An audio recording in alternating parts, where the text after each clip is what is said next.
दोस्तों आपने rich dad poor dad book के बारे में तो सुना ही होगा। ये अब तक की फाइनेंस के ऊपर लिखी गई सबसे बेस्ट बुक है और रॉबर्ट कियोसाकी जो कि इस बुक के ऑथर हैं, उन्होंने इसका सेकंड पार्ट भी लिखा है जिसका नाम है rich dad's cash flow quadrant. लेकिन मैक्सिमम लोग रिच डैड पुअर डैड पढ़ने के बाद इस अमेजिंग बुक को नहीं पढ़ते हैं। तो आज की इस वीडियो में मैं आपको इसी बुक की समरी देने वाला हूँ और कुछ ऐसे लाइफ चेंजिंग लेसन बताने वाला हूँ जिन्हें फॉलो करके आप जल्दी से जल्दी फाइनेंशियली फ्री बन सकते हैं। So let's begin. तो सबसे पहला लेसन है कैश फ्लो क्वाड्रेंट। हमारी डेली लाइफ में बहुत सारे खर्चे होते हैं और उन खर्चों को पूरा करने के लिए हमें एक इनकम सोर्स बनाना होता है और जिसे ऑथर इस बुक में कैश फ्लो क्वाड्रेंट कहते हैं। और ऑथर कहते हैं कि इस दुनिया में 4 क्वाड्रेंट होते हैं जिसमें कि लोग काम करते हैं और वहां से पैसे कमाते हैं। तो अब हम इन चारों क्वाड्रेंट को डिटेल में समझते हैं कि इनमें किस किस तरह के लोग आते हैं और वो क्या काम करते हैं, तो आप अपने लिए एक सही क्वाड्रेंट चूज कर पाएंगे। तो इन चारों क्वाड्रेंट के नाम है ESBI। ई का मतलब है एम्प्लॉय। अब इसमें दुनिया के ज्यादातर लोग आते हैं, या फिर आप यूं कह सकते हैं कि दुनिया के 95% लोग इस क्वाड्रेंट में आते हैं। लेकिन सबसे शॉकिंग बात तो ये है कि इनके पास सिर्फ दुनिया की 5% वेल्थ है और ये किसी के अंडर रहकर काम करते हैं और अपना टाइम बेचकर पैसा कमाते हैं और इनका प्राइमरी फोकस ये होता है कि इनको जॉब में सिक्योरिटी मिले। अब इस क्वाड्रेंट में सबसे ज्यादा लोग इसीलिए आते हैं क्योंकि हमारी सोसाइटी और हमारे स्कूल्स में हमें इसी चीज के लिए ट्रेन किया जाता है। हमें हमेशा अपने पेरेंट्स से यही सुनने को मिलता है कि बेटा अच्छे से पढ़ाई करो और एक अच्छी जॉब लो जिससे कि तुम एक अच्छी और स्टेबल लाइफ जी पाओ और तुम्हें पैसों की कोई चिंता ना हो। इन्हें चाहिए होता है कि हर महीने इनकी सैलरी इनके बैंक अकाउंट में क्रेडिट हो जाए और ये अपनी सैलरी पर ही डिपेंड रहते हैं और इन्वेस्टिंग किस चिड़िया का नाम है ये इन्हें पता ही नहीं होता। अब इसके बाद सेकंड क्वाड्रेंट है एस यानी सेल्फ एम्प्लॉयड। अब इसमें वो लोग आते हैं जो कि सेल्फ एम्प्लॉयड होते हैं, जैसे डॉक्टर्स, लॉयर्स, फ्रीलांसर्स। ये वो लोग होते हैं जो अपनी इनकम का कंट्रोल अपने हाथ में रखना चाहते हैं और ये चाहते हैं कि ये जितना ज्यादा काम करे उसका उनको उतना ज्यादा ही पैसा मिले। लेकिन इसी के साथ उन्हें ये भी पता होता है कि किसी दिन अगर उन्होंने काम नहीं किया या फिर वो बीमार हो गए तो वो जो काम कर रहे हैं वहां से उनको पैसा नहीं आएगा और ये लोग भी एम्प्लॉयज की तरह ही अपना टाइम ट्रेड करके पैसा कमाते हैं। इसके बाद अगला क्वाड्रेंट है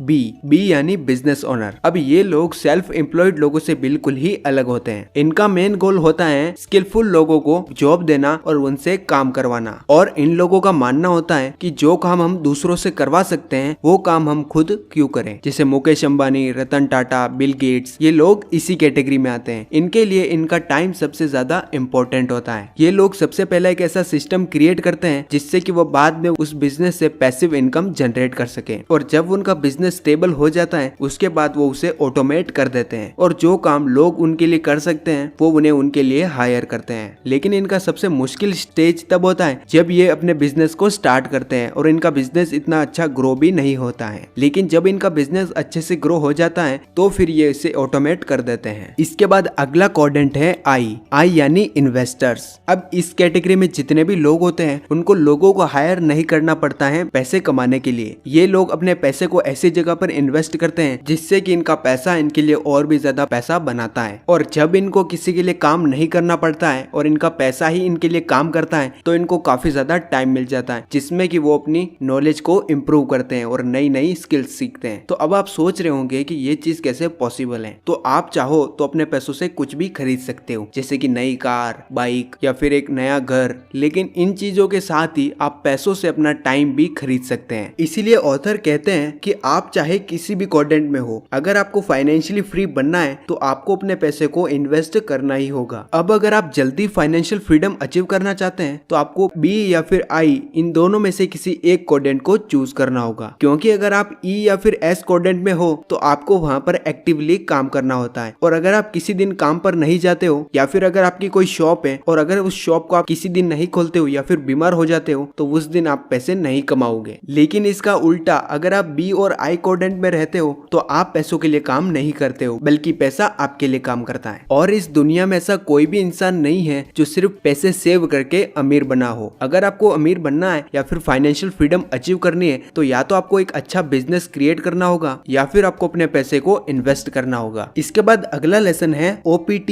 एंड OPM। हमारे पास दिन में 24 घंटे होते हैं और हम इन 24 घंटे में कितनी भी देर काम कर सकते हैं। तो अगर आप E और S क्वाड्रेंट में हैं तो आपको ज्यादा पैसे कमाने के लिए ज्यादा काम भी करना पड़ेगा। लेकिन इसी के साथ हमारे पास एक लिमिटेड एनर्जी होती है, उससे ज्यादा हम काम नहीं कर सकते। अब OPT का मतलब होता है अदर्स पीपल टाइम और ओपियम का मतलब होता है अदर्स पीपल मनी। अब इस लेसन में ऑथर ने इन चारों कोडेंट के लोगों को अलग अलग कैटेगरी में बांट दिया है, यानी ई और एस कोडेंट में जो भी लोग आते हैं उनको ऑथर ने ए कैटेगरी में डाला है, और जो भी लोग बी और आई कोडेंट में आते हैं उन्हें ऑथर ने बी कैटेगरी में डाला है। बी और आई कोडेंट के लोग ए कैटेगरी वाले लोगों को जॉब देते हैं। अब ये रियलिटी है कि ये लोग भी शुरुआत में काफी ज्यादा मेहनत करते हैं अपने सिस्टम को क्रिएट करने के लिए, लेकिन जब ये एक सिस्टम क्रिएट कर लेते हैं उसके बाद उनको ज्यादा काम नहीं करना पड़ता है और वो अपने काम को दूसरों से करवाने के लिए ए कैटेगरी वाले लोगों को हायर करते हैं, जिससे कि उनको ज्यादा काम नहीं करना पड़ता है और उनको काफी फ्री टाइम मिल जाता है जिसमें कि वो बुक्स पढ़ते हैं और नई नई स्किल्स सीखते हैं। और आई कोडेंट में आने वाले लोग ओपीएम का यूज पैसे से पैसे बनाने में करते हैं, या तो वो अपना खुद का पैसा इन्वेस्ट करते हैं या फिर दूसरों से पैसे लेते हैं इन्वेस्ट करने के लिए। इसके बाद अगला लेसन है चेंजिंग कोडेंट्स। जो भी लोग ई और एस कोडेंट में होते हैं उनको स्पून फीडिंग की काफी ज्यादा आदत होती है। वो हमेशा दूसरों से एडवाइस लेते हैं कि उन्हें आगे क्या करना है। वो चाहते हैं कि उन्हें जो कुछ भी करना है वो उन्हें दूसरों से पता चल जाए और उन्हें खुद कुछ ना करना पड़े। और मैक्सिमम लोगों का बी और आई कोडेंट में ना आने का रीजन ये भी होता है कि उन्हें डर होता है कि अगर उन्होंने अपना बिजनेस स्टार्ट किया या फिर अपना पैसा कहीं पर इन्वेस्ट किया और वहां से उनको अच्छे रिटर्न्स ना मिले और उनका बिजनेस ग्रो ना हुआ तो उनका क्या होगा। और इसी डर के कारण वो ई और एस कोडेंट से बी और आई कोडेंट में कभी स्विच ही नहीं कर पाते हैं और हमेशा पैसों के लिए अपने टाइम को ट्रेड करते रहते हैं। इसके बाद अगला लेसन है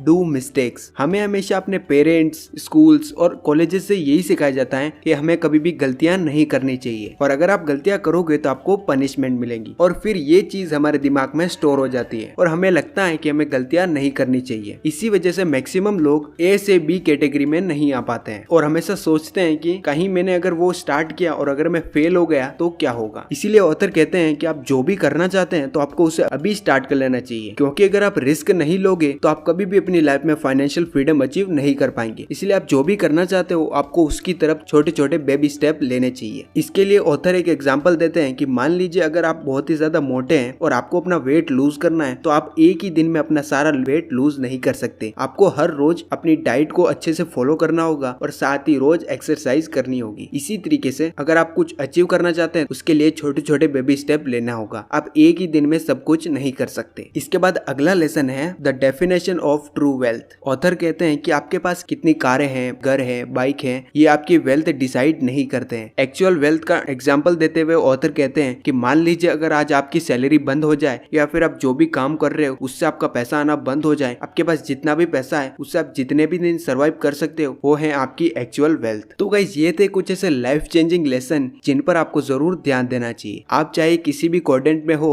लेकिन फिर भी आपको अपने फ्यूचर के बारे में जरूर सोचना चाहिए। सो आई होप वीडियो आपको अच्छी लगी होगी। वीडियो अच्छी लगी तो वीडियो को लाइक, शेयर और चैनल को सब्सक्राइब करें। और अगर आप किसी बुक या टॉपिक के बारे में वीडियो चाहते हैं तो आप मुझे नीचे कमेंट सेक्शन में बता सकते हैं। बाय।